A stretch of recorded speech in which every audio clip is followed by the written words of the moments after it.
Every day, organizations face a constant battle to protect their networks and sensitive information from malicious actors.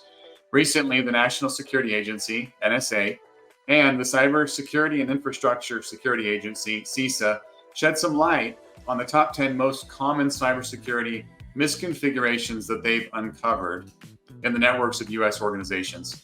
These vulnerabilities have the potential to put individuals and organizations at risk, and I wanted to share those with you today.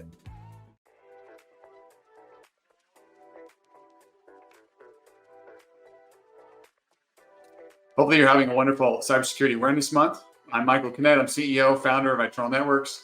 And every Friday at 1 o'clock on our Facebook, YouTube, Twitter, and LinkedIn, I go live and discuss the latest in tech and cyberspace news that might affect you and your business. At the end of the live session, I also will leave time to answer any questions. So if you've got any business, tech, cyber, security questions, any of those, get them ready. I'd love to discuss those at the end today. First, the news. In the past, you may have heard me talk about some of the denial of service attacks that have happened. And it seems like every time I bring one up, it's a new record. Well, guess what? There's another new record, and this one blows the previous record completely out of the water.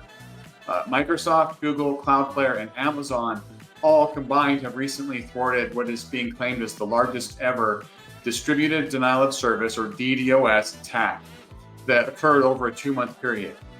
Google recorded that the attack reached a record of 398 million requests per second on their systems. Cloudflare stated 201 million requests per second, and Amazon said 115 million. Microsoft didn't report theirs, but they were working with the others on this as well.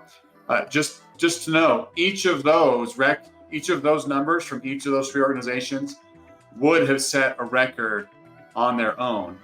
They're all being attributed to the same attack that uses a new technique using a stream multiplexing feature used in HTTP2 protocol, which is common on many websites. The previous record was 71 million. So just keep that in mind. These attacks keep increasing in magnitude, and they're also increasing in frequency. So it's good to hear that the good guys were able to mitigate those without taking their services offline. Also in the news, MGM Resorts just filed a regulatory filing this last week stating that the threat actors that were responsible for the attack last month also stole personal information on customers that transacted with MGM prior to March 2019. They haven't stated how many users' data was affected or the full impact of that, but they did say it was personal information, some of which may have had social security numbers. So bad news for any MGM customers prior to 2019 that their information may have been exposed in that attack. Now for our discussion today. So NSA and CISA conducted an extensive group of assessments and incident response activities, enlisting both the red and blue teams to assess the security posture of networks across various different sectors in the United States, including the Department of Defense, federal civilian executive branch, state, local, tribal, and territorial governments, and also some in the private sector. The insight that they gained from these assessments revealed the critical need for a proactive approach to cybersecurity. They shared top 10 misconfigurations, which I'm going to talk about, and I'm going to talk a little bit more about some of them in depth and some steps that we can take to mitigate against some of these. So these are in no apparent order, but 1, default configurations of software and applications. 2, improper separation of user administrator privileges. 3, insufficient internal network monitoring. 4, lack of network segmentation. And what that means, network segmentation is separating network traffic for different types, like a guest network versus an internal network versus a point of sale network, and separating those onto different networks. Number 5, poor patch management. Number 6, bypass of system access controls. 7, weak or misconfigured multi-factor authentication, or MFA methods. 8, insufficient access control lists on network shares and services. 9, poor credential, poor password hygiene. And 10, unrestricted code execution, essentially allowing users to run whatever applications and programs on their systems.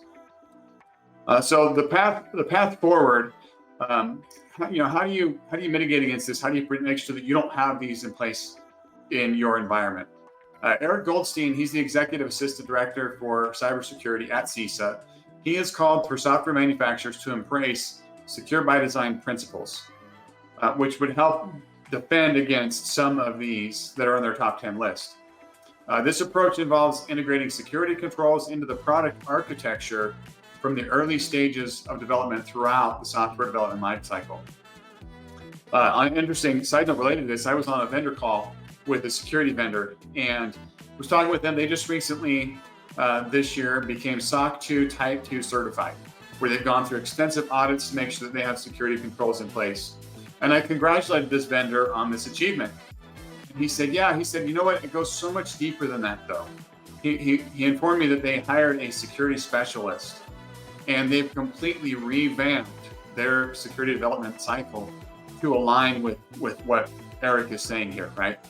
So from the ground up, every layer of code that they develop is penetration tests, is thoroughly vetted to make sure that there's no bugs and that it is completely secure. And so the CISA, is pushing heavily for software developers to go to this type of development to make sure that out-of-the-box applications are secure without needs of additional configuration by end users. Also, along the same lines, manufacturers should steer clear of default passwords to ensure that a breach of a single security control doesn't jeopardize an entire system's integrity. Many out-of-the-box camera systems, network attached storage, other devices come with a default password. And if you know the default password of that manufacturer, you can log into any of their equipment if it's not changed once it's installed. So it's important that manufacturers make these changes, but also you're aware of that in your equipment and you're configuring your equipment to be secure. MFA was one of those on the list, right? It's important that all of your users have MFA, but it's critical that you have MFA for any privileged users. A privileged user is a user that has admin access to a system. MFA really should be a standard practice, not an optional choice for all users. But once again, it's not even an option. I can't tell you how many times we've come into a client's environment for the first time and found out that they have privileged users without MFA accessing the system. That's a huge vulnerability. So to defend against these vulnerabilities, it's important that organizations take proactive measures, right? We can wait for manufacturers and software developers to implement better security, but that's not going to protect us in the meantime. So it's important that we implement recommended mitigation strategies, including some of the following: eliminating default credentials. Don't use default credentials anywhere. Any credential the manufacturer or software vendor gives you needs to be changed.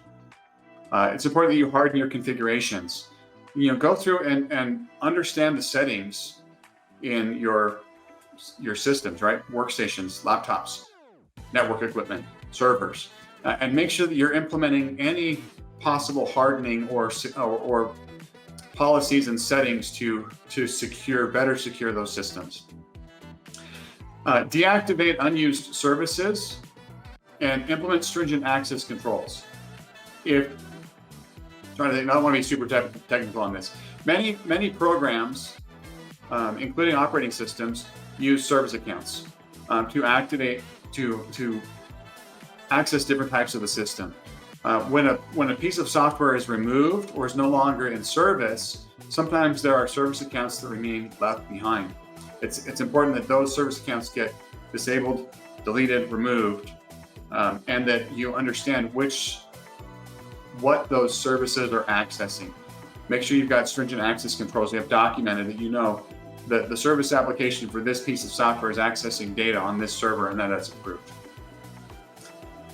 Next, it's important that you ensure regular updates and automating your patching process, prioritizing any known vulnerabilities.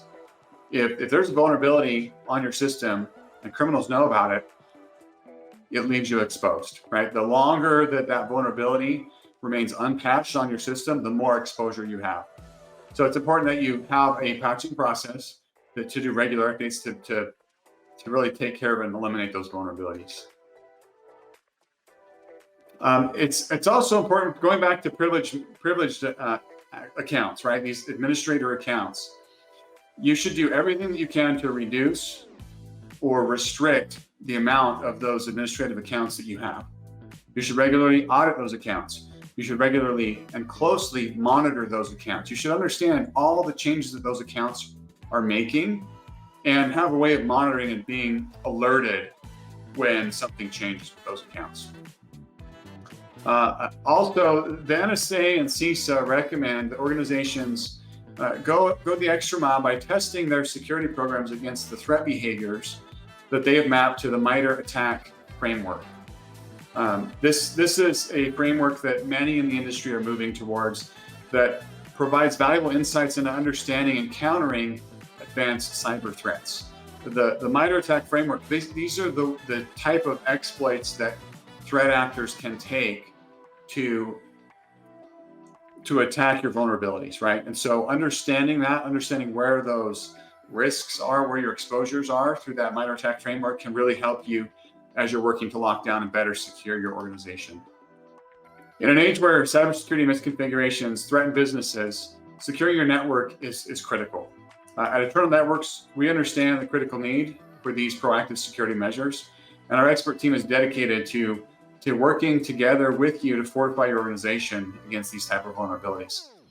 We can help guide you towards a safer, more secure digital environment and embrace better protections. If you have any questions about this, you can always personally message me or schedule an appointment with our team. Just a heads up, we had a live webinar yesterday. We teamed up with our friends over at Sophos as part of Cybersecurity Awareness Month. We talked in depth about managed threat response, kind of the state of security, the risks that are out there, and had a pretty good conversation with them. If you would like to be able to rewatch that, if you watched it yesterday, rewatch it, or if you missed it and would like to watch it, we'll make sure that we post in the comments a link to the replay for that, so that you can better understand kind of the state of security and what you can do to protect your business.